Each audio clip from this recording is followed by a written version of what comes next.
Welcome to the USO's Quick Guide on Handling Difficult Visitor Situations. This short video will acquaint you with the 7 steps to handling challenging visitors. But first, let's take a look inside the mind of an upset visitor.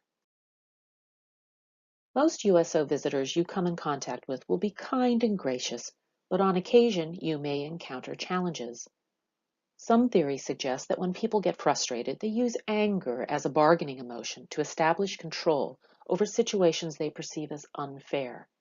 They might put on an anger face, raise their voice, or speak so assertively that you can't get a word in edgewise.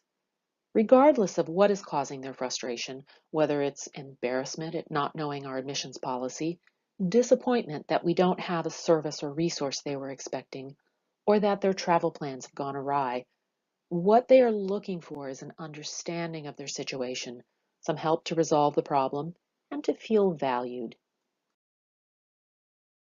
Examples of why visitors become upset may include checking IDs or turning away those ineligible to enter. Perhaps your center just experienced a large troop movement and you're low on food and supplies, or maybe some equipment broke down.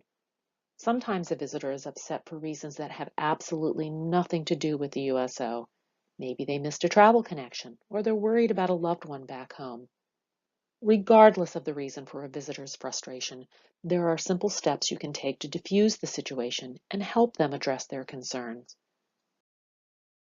The 7 steps to handling difficult visitor situations include keeping calm and listening, expressing understanding, apologizing gracefully but without passing the buck, offering possible solutions, asking for visitor feedback, calling for assistance if needed or requested, and then taking a few minutes for yourself when it's done.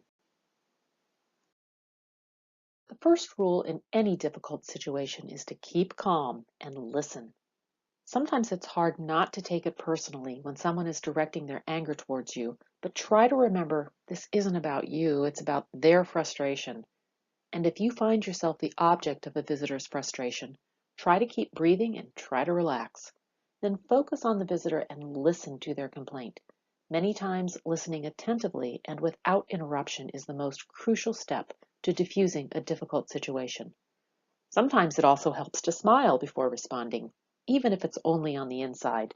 And always keep your words and demeanor positive, even if the visitor is negative. Everything you do and say represents the USO. Once you've heard the complaint, make it a point to express understanding. A simple statement that acknowledges the visitor's concern can go a long way towards comforting them, such as, "I can understand how frustrating that must feel." A sincere apology further improves the situation and makes the visitor feel you're there to help. Find the words that work best for you, but some apologies could include something like, "I'm so sorry for the confusion regarding our admissions policy. A lot of people don't know that our mission is to serve active duty military and their dependents. Again, I do apologize."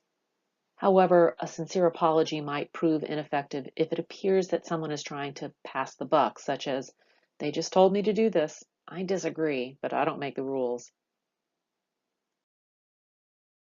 Try to offer possible solutions. For example, if you have to turn away a visitor, maybe you can get them a cup of hot coffee or a snack to go. In some locations, they offer a tour of the center if it's not too crowded. And if you're dealing with transportation or other problems, be sure to check with your center management on the proper procedures for handling specific issues. If visitors continue to be upset, some centers provide 3x5 suggestion cards to gather feedback, or you may suggest that they contact the USO toll-free at 888-484-3876, or by going to uso.org to send us their comments. We always appreciate their input. If you need help or if the visitor makes a request to speak to center management, please don't hesitate to reach out to staff.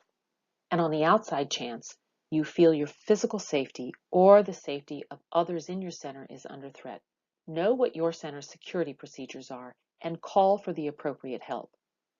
Finally, be sure to take a few minutes to yourself if needed when your encounter is over.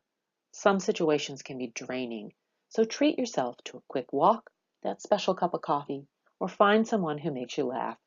Then you'll feel ready to assist the next visitor.